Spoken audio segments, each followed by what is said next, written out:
big thing is classification.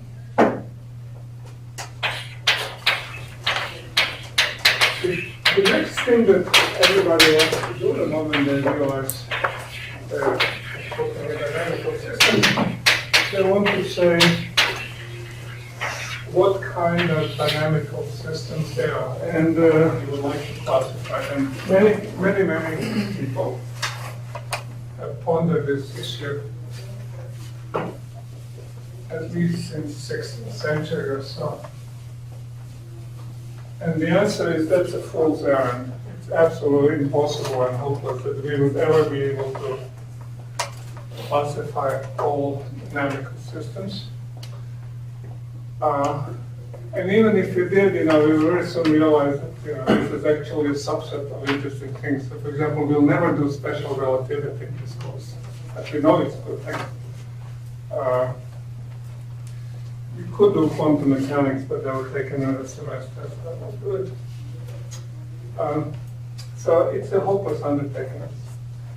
So the only pragmatical thing is do it as physicists do this thing. You have to solve the problem. Something happens, and you have to figure out how this works. And then you try to figure out that particular dynamical system. So dynamics, not very poetically called non-linear dynamics. I don't know who thought of that name. It's like a colleague said, it's like defining biology as the science of non-elephants. Yes, there is linear stuff and there is the rest, but dynamics, meaning linear and non-linear, but particularly non-linear. It turns out that every time you have a problem, I always hoped you could write some computer routines, and if you have a problem, you run these programs, and then you see what's going on, and you're done. Right? No. Every time you have a problem, it's another graduate student down the train. Suddenly it takes 3 years, 5 years, no matter how simple it seems. There's nothing universal about it. I'll try to explain some general concepts, but when you get down to nitty-gritty, it's real work. So here is the first attempt, really kind of childish attempt. We know that one thing that can happen that nothing happens. So that's a possibility. In mathematics, the torture is this empty sets, but it turns out the dynamics is not stupid. It's kind of an interesting version. So when you have a dynamical system and we try to understand its behaviors, the first thing we want to look for will be stationary.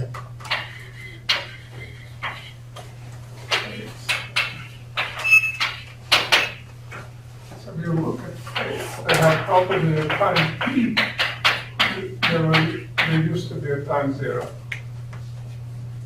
Now these things have zillion names because everybody has to name them. And we'll call them 2 words in this course. We'll call them equilibria. If t is continuous, the time is continuous, and we'll call them fixed point.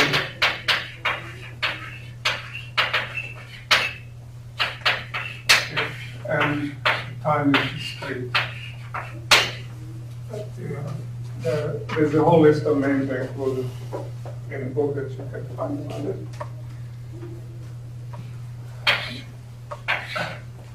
So when you're trying to, somebody hands you some dynamical system, for example, or across the whole, somebody hands you a lizard in sand, and you try to classify all motions of that lizard. So one motion, lizard is there. So that's one possibility, an important one. So this is a zero-dimensional solution. Now, from the time of ancients, we also know that we like periodic solutions. Periodic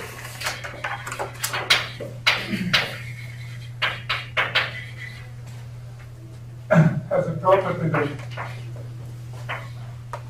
you you start someplace at time t, because your every trajectory is labeled by the time that where you took the picture where the particle was at that time of your state of the system. And if finite time after you're exactly where you started, it's a periodic orbit.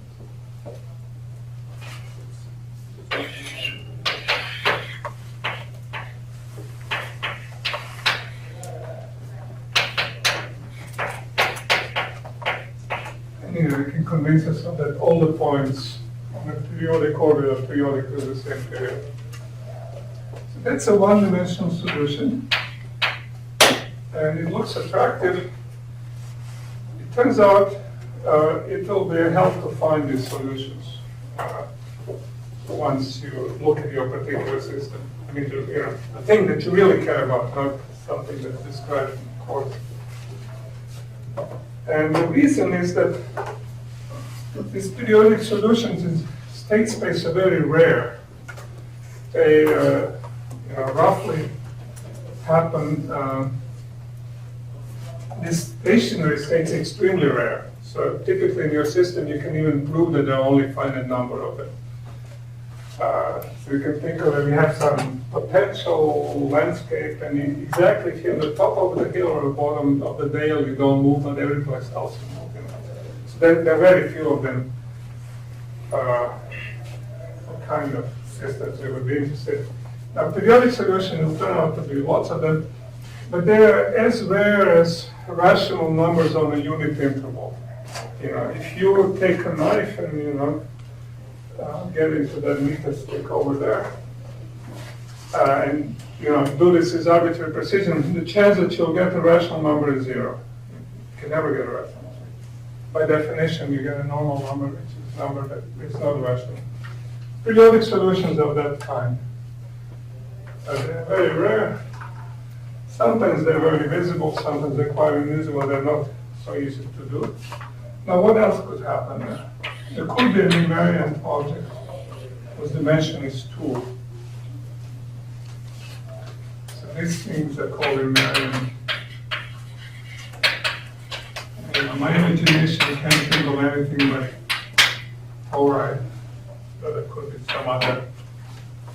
some other two-dimensional surface embedded in a high-dimensional state space. So there could be objects like this, where you start on the two-dimensional manifold, and you go around it either discrete or continuous time. And either you come back to this point or you don't come back point, but you're restricted to two-dimensional objects. They're very natural and consistent with special constraints like volume-preserving three-dimensional flows or symplectical Hamiltonian flows. You already know that integrable systems should look like that. And then, probably I don't know. My intuition is that higher dimensional objects should be very important, but I have no idea how to find it. We find it very difficult. So now, these kind of solutions exist, and then we cop out. We say there is stationary, there is periodic, and then we say, well, there is the rest. So we just call it aperiodic. This is what the ancients liked, this kind of things. Sums of periodic frequencies, but then there is the rest. Now the rest is huge. Actually, almost anything you look at is the rest. You almost never will find this behavior. Generic behavior will be aperiodic. So that's too much of a cop-out. So, for the accuracy of observation of the ancients, it was good enough to look at epicycle.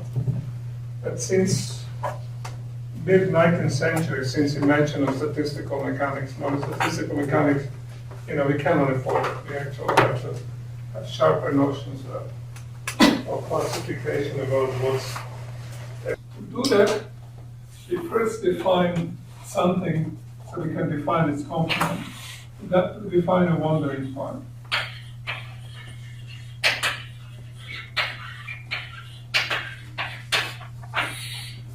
That's a point, X0 in the state space, which has some neighborhood in the state space, so some finite volume encompassing it. Called N. When we apply the law to it,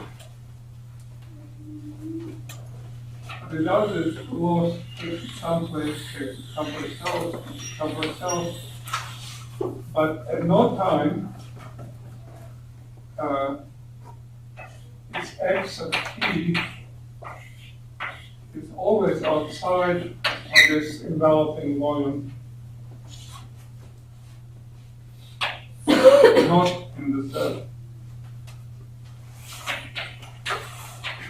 of t or OT larger than some minimum. So you're very familiar with this. This is a transient behavior.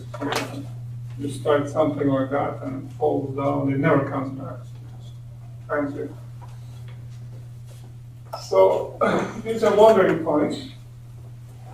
And now what we do is we take, only mathematicians can do things like that, but we take our state space and we cut out all the wandering sets.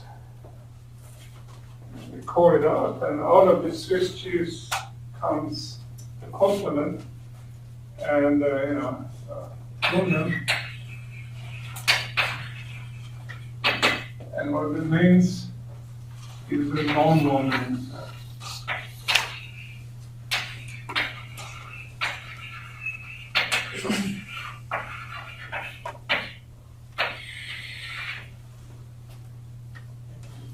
So these are points which have neighborhoods, and I will be very, this of course, very complicated, but the intuitive idea, they have neighborhoods such that when you start in neighborhood of point on a non-wandering set, you go someplace, you do start, and at some point you cross back and re-enter. So there is an X, I, and presume an interval of times when you're back. And obviously, if you've done this once, it'll happen over and over again. There'll be an infinite number of recurrences coming back to this set. So this leads to modern version of epicycles. And I will say Poincaré because maybe I come from Henri Poincaré. So modern epicycles are called, you relax the notion of exact return to your original state, exact periodicity, because you pretty soon realize that that's a very unlikely event. You can, give it some measure estimate saying that this is vanishing in measure. So modern version of epicycle is to talk about the recurrence.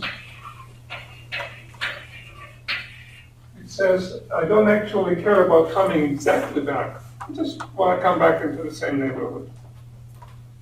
So instead of saying things periodic, I will say the recurrent.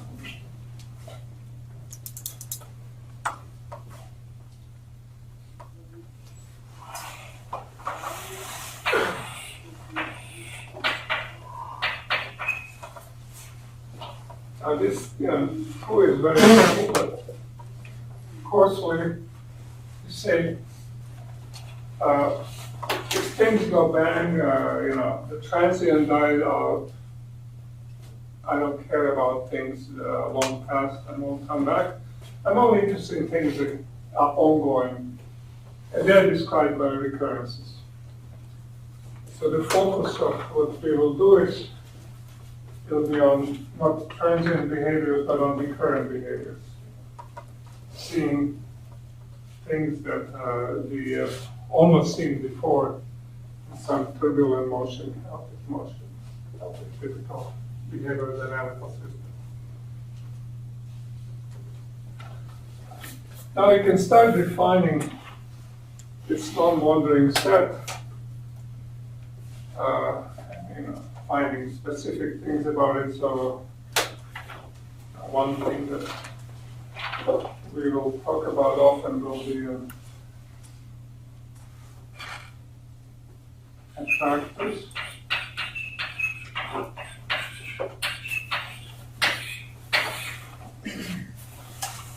Idea of the attractor is if I start my system, someplace, the wandering behavior all go away, and eventually I end up in some smaller region of my state space where things keep recurring and happening. If I have a situation where I can show that there's a volume in this high-dimensional state space, zero, that's thinking in terms of this deformation of continuum physics is useful. If that thing actually gets squashed, it gets smaller, the time goes by.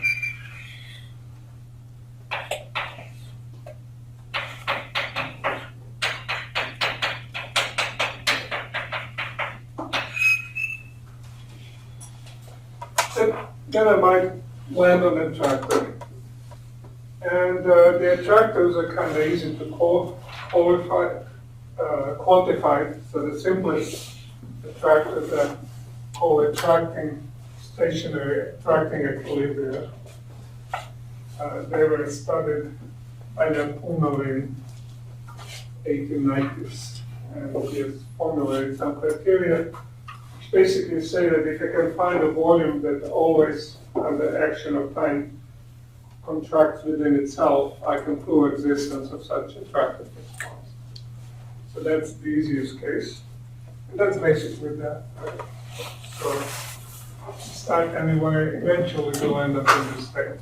So that's useful, but not very dynamical. The other kind of motion that you have intuition about is that you can actually very often end up on an attractive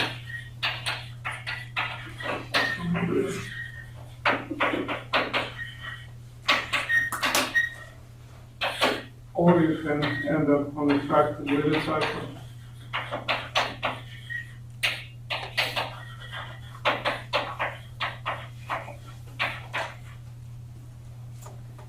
So I don't know if you have this is very raw, but if you have a reasonably functioning heart, if something perturbs your heart, it can reestablish itself and go periodic or something like that. But then it turns out that that's a fairly recent invention. That invention is only at best 50 or 60 years old. You can end up on a more complicated behavior, which is not fixed point or limit cycle, but something that's smaller than the whole state space, but bigger than a zero-dimensional point or one-dimensional line. So you can end up on sets which have dimensions which we call fractal dimensions, smaller dimensions.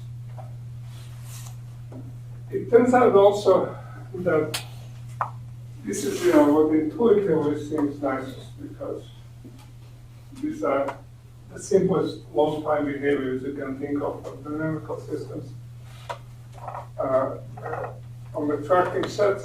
But it turns out it's also useful to think of repelling sets.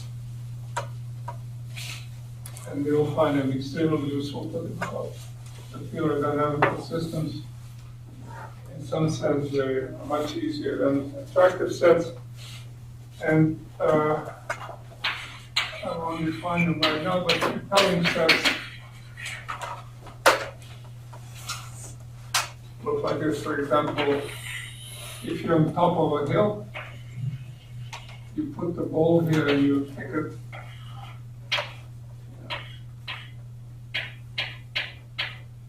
The ball will go down and it won't come back. So if you have it exactly at the top, very careful position and no perturbation, it'll stay at that particular fixed point. But if you send it someplace else, then it will go away and not come back. That's a repelling equilibrium.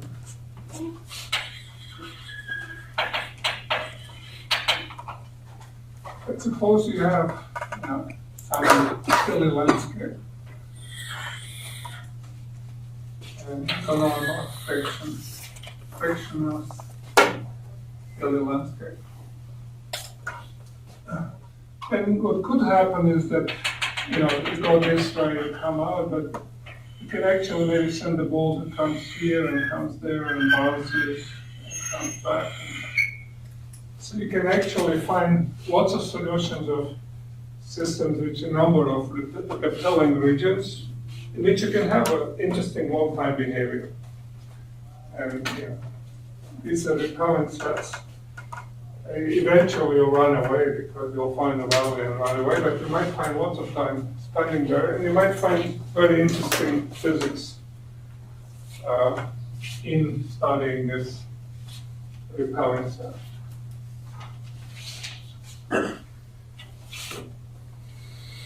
Now, when you get to any particular dynamical figure,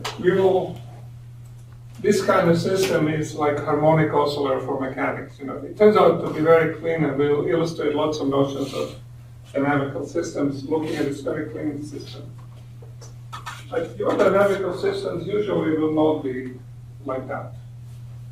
They'll turn out to be infinitely complicated, and every dynamical system will require some extra head stretching. This is my experience so far. So even when the equations look almost the same, and physics was similar, it'll turn out that things can get very complicated. And the reason, basically, that they can get complicated is that you're interested in long-time behaviors of the system. So even though short times everything looks pretty similar, by the time you've repeated something billion times, you'll discover there's lots of fine structure in this dynamics. So one thing that amazed me most, I don't know whether I'm lazy, but I'm kind of reluctant to learn things that I'm not forced to learn. So one thing I always have been resistant to is number theory, because I know this is for very smart people. I don't know my own phone numbers, I shouldn't mess with this. And turns out, dynamics, the simplest version of dynamics is really fancy number theory. And again, the reason is that in dynamics you're trying to classify all the motions, and that's like classifying all numbers, sequences of integers, and stuff like that in simplest cases. So very simple things produce very amazing complexity. And then the trick is to figure out, why you're there and what is it that you really want to do. So as physicists, we're, and engineers, chemists, geophysicists, whatever, we're blessed because we have rather modest goals. We want to predict what the weather is like 5 years from now, what's conductance of a certain semiconductor. We have a very specific thing in mind. And we don't actually care about the Riemann hypothesis and what happens in 10 to the 24 minus 10 to minus 10 to the 24 Fermi or something, or Planck life, because So that actually saves us from lots of trouble. I mean, it will enable us, even though emotions are very complicated, we'll be able to learn when to stop and when to say enough. We know all that we can know about this system within what we need to know. Because even though the equations we write down, they look perfect, like Newton's law is perfect, we know it's wrong. You know, we know it's only good in certain approximations and moments. You know, we know that any calculation that we do is wrong because if you're measuring gravitational things, the forces here, at this instant, some, galaxy might show up at the edge of the universe within our home, and it's affecting us. It's a small effect, but So we know that our initial conditions are always wrong, our laws are always wrong, everything is, approximate. There is no simple thing in physics. So knowing that will enable us to deal with some things that kill mathematicians because they're basically undoable. If you take dynamics very seriously, it's almost always undoable. The simplest question, can I enumerate all possible ways I could visit these 3 hills? Undoable. I can do it for the first 1,000 years, and I can enumerate the first 17 million solutions, but I won't be able to enumerate the next one until I do the calculation and check whether it's there or not. So, and why that is the same reason why when I take a normal number, I don't know whether it's a fraction or not, because I have to look at lots of digits together. And I never know the answer is. There's always probability that actually is some weird number.